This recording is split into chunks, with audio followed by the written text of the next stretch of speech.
In the great 1980s movie, The Blues Brothers, there's a scene where John Belushi goes to visit Dan Aykroyd in his apartment in Chicago for the very first time. It's a cramped, tiny space, and it's just 3 feet away from the train tracks. As John sits on Dan's bed, a train goes rushing by, rattling everything in the room. John asks, "How often does that train go by?" Dan replies, "So often, you won't even notice it." And then something falls off the wall. We all know what he's talking about. As human beings, we get used to everyday things really fast. As a product designer, it's my job to see those everyday things, to feel them, and try to improve upon them. For example, see this piece of fruit? See this little sticker? That sticker wasn't there when I was a kid. But somewhere as the years passed, someone had the bright idea to put that sticker on the fruit. Why? So it could be easier for us to check out at the grocery counter. Well, that's great. We can get in and out of the store quickly. But now there's a new problem. When we get home and we're hungry and we see this ripe, juicy piece of fruit on the counter, we just want to pick it up and eat it. Except now, we have to look for this little sticker and dig at it with our nails, damaging the flesh. Then rolling up that sticker, you know what I mean, and then trying to flick it off your fingers, right? It's not fun, not at all. But something interesting happened. See, the first time you did it, you probably felt those feelings. You just wanted to eat the piece of fruit, but you felt upset. You just wanted to dive in. By the 10th time, you started to become less upset. And you started to just do the peeling the label off.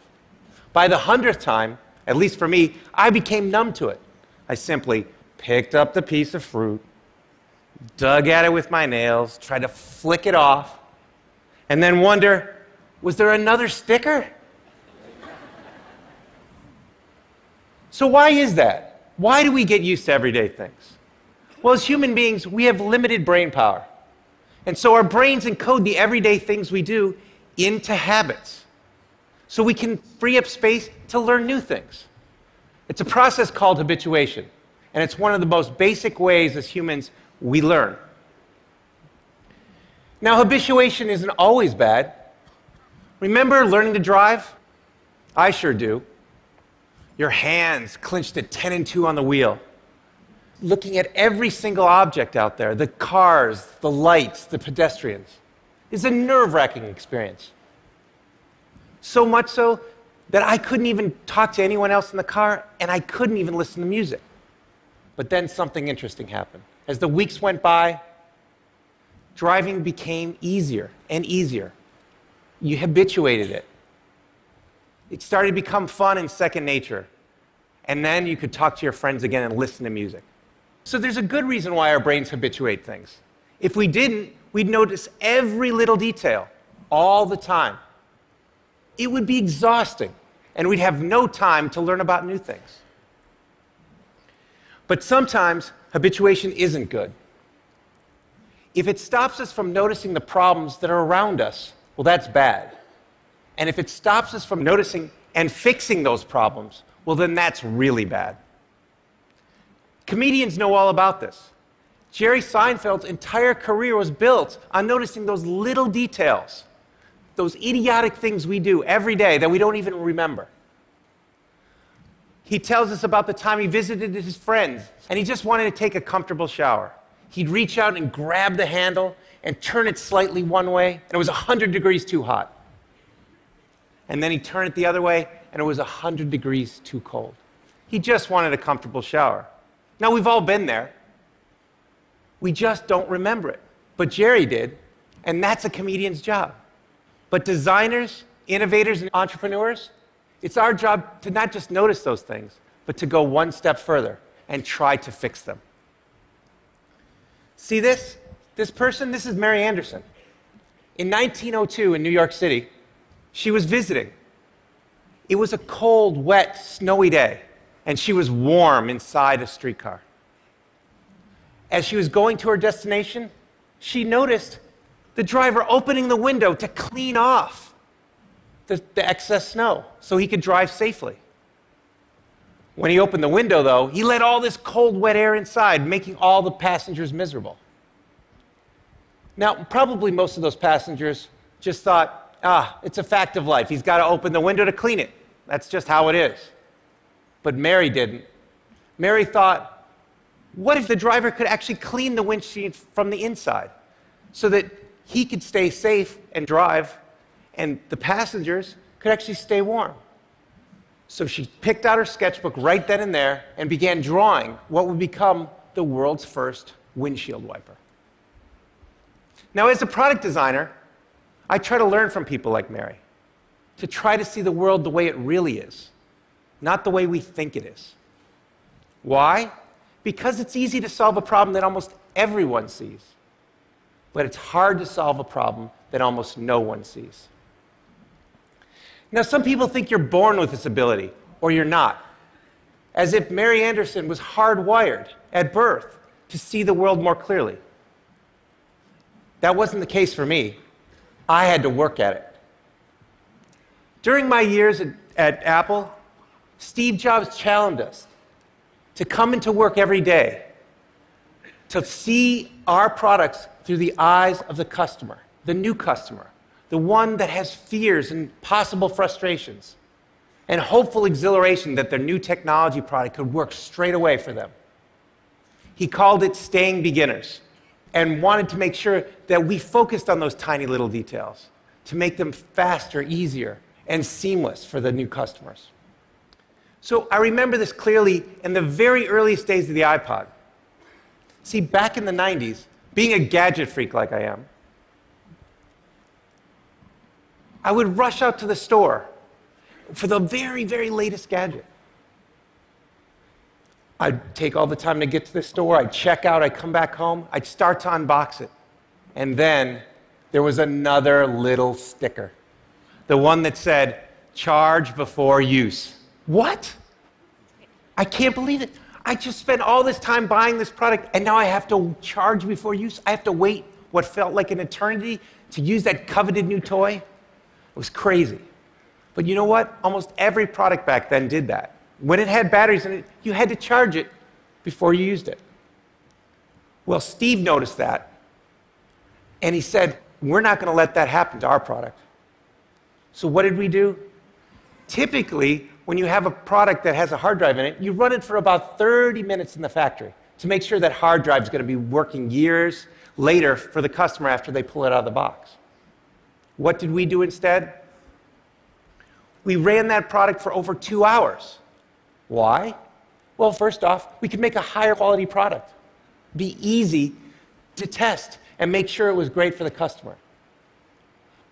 But most importantly, the battery came fully charged right out of the box, ready to use. So that customer could just, with all that exhilaration, could just start using the product. It was great, and it worked.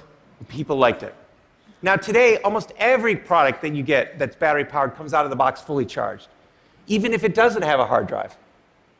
But back then, we noticed that detail, and we fixed it. And now everyone else does that as well. No more charge before use. So why am I telling you this? Well, it's seeing the invisible problem, not just the obvious problem, that's important.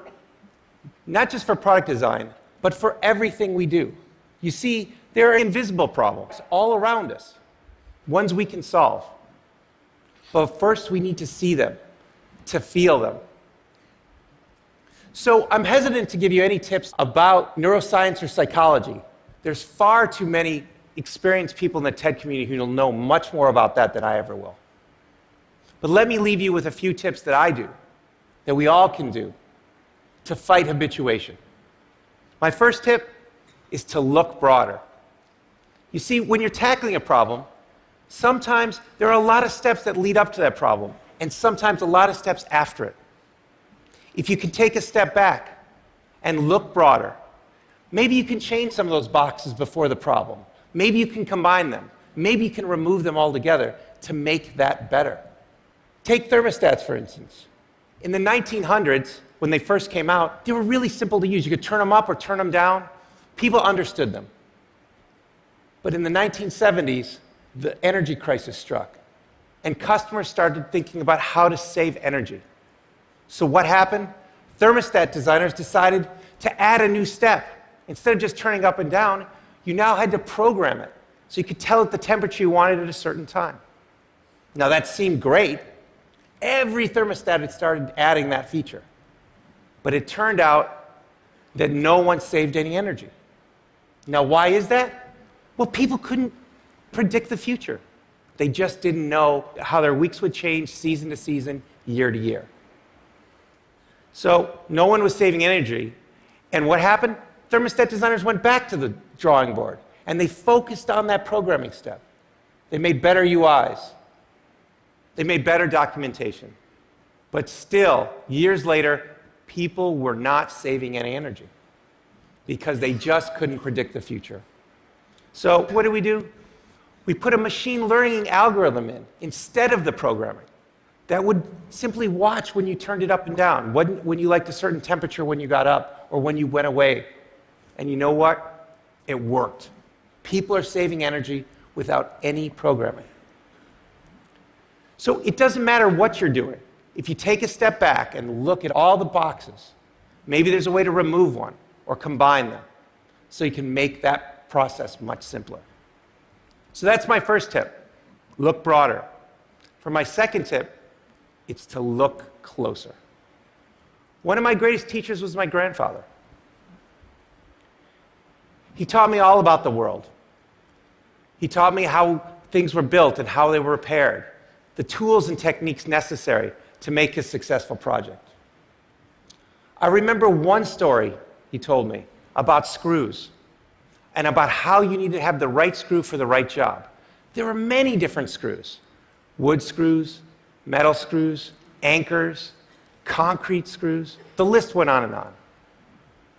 Our job is to make products that are easy to install for all of our customers themselves without professionals. So what did we do?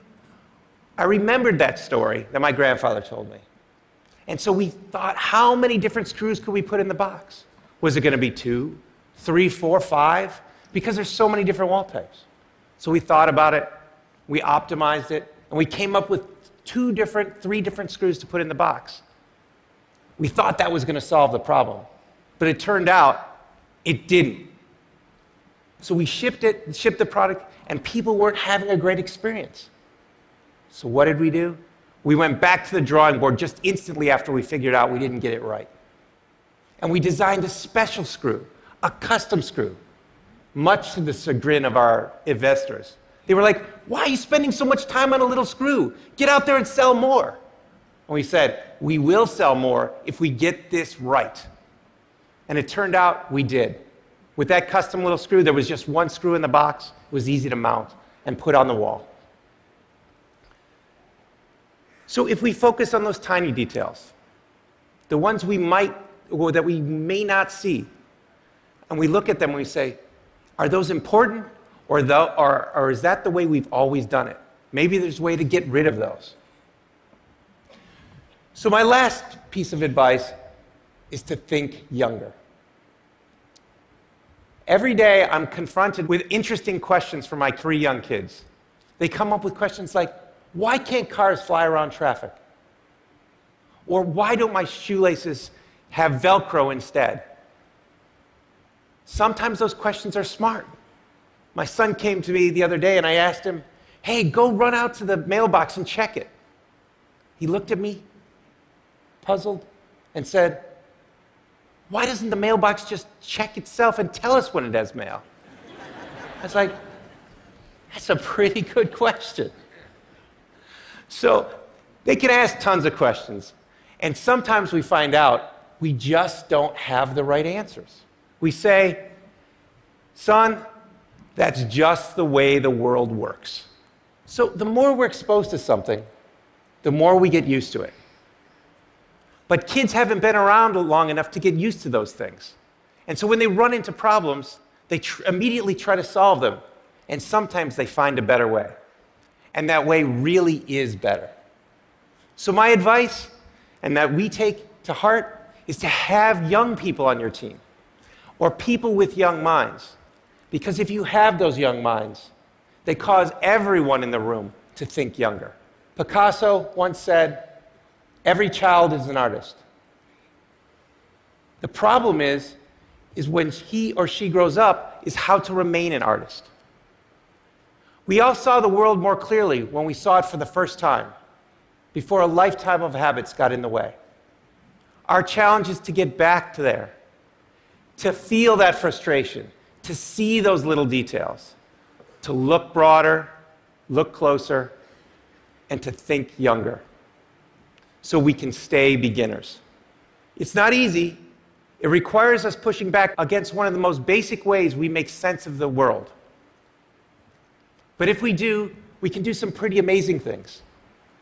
For me, hopefully that's better product design. For you, that could mean something else, something powerful. Our challenge is to wake up each day and say, how can I experience the world better? And if we do, maybe, just maybe, we can get rid of these dumb little stickers. Thank you very much.